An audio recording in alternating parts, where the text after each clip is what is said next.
避免让俄罗斯使用核武器，北约开始行动，但是他们使出的招数看起来都是虚玩意儿。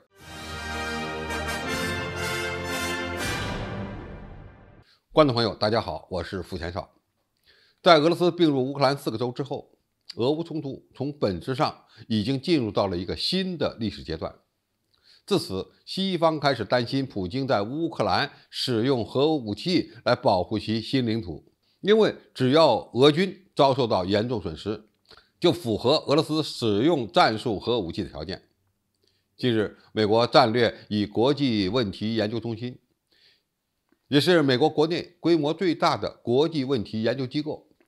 发表文章，就如何避免让普京使用核武器的问题，给出了几个解决方案。该智库认为，相比于俄罗斯领导层不断谈及使用核武器的可能性，美国和北约在提及使用核武器方面明显受到限制。北约的核理论与美国一样，依赖于战略模糊性，而普京则希望西方认为他将会使用核武器。当然，这并不一定意味着他真的会这样做，西方也不敢对这种可能性掉以轻心。俄罗斯的核战略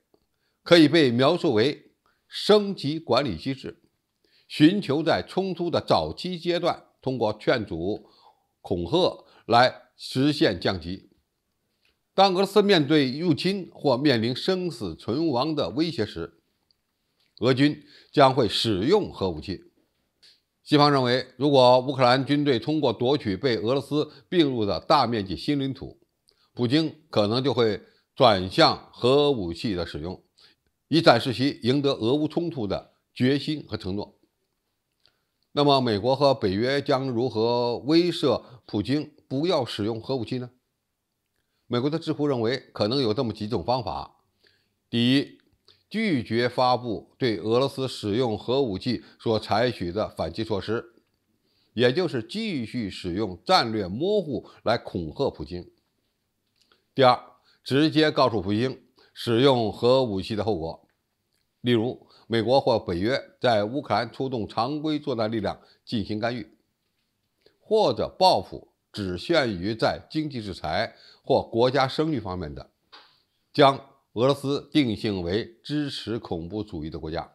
第三，拜登政府和北约可以向普京发出信号，即使用核武器不会为他带来任何好处，也不能达到阻止北约东扩的最终目标。你也可以理解为，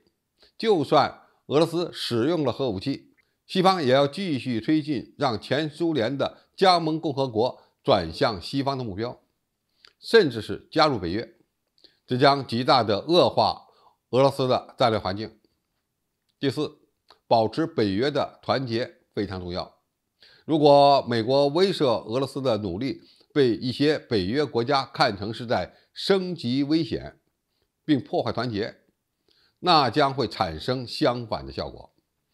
并可能鼓励普京。对此，你可以理解为，北约在应对俄罗斯可能使用核武器的问题上更需要保持一致。那么到目前为止，美国和北约还采取了一系列的具体行动。首先，拜登已经明确表示，对普京发出的威胁不应掉以轻心，使用核武器进行威胁是一个严重的问题，也就是美国试图通过口头警告来给普京施压。其次，美国政府也会避免公开提及对俄罗斯使用核武器进行的报复措施。最后，北约近期刚刚进行了核战争的演习。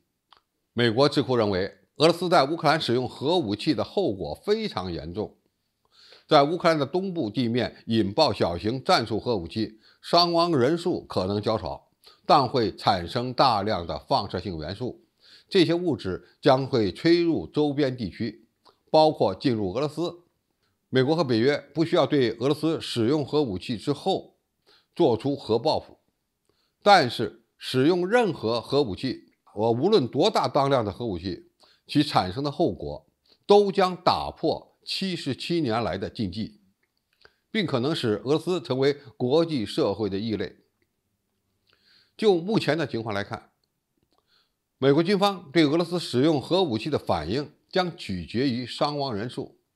但是任何使用核武器的情况都会遭到国际社会的广泛谴责和全面回应。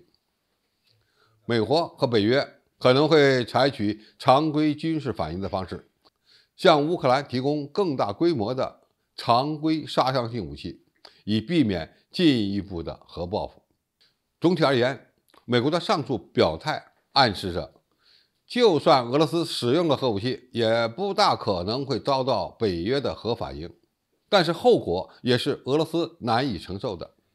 这样的前景恐怕不是任何一个国家都愿意看到的。好，今天评述就到这里，谢谢大家收看，我们下期再见。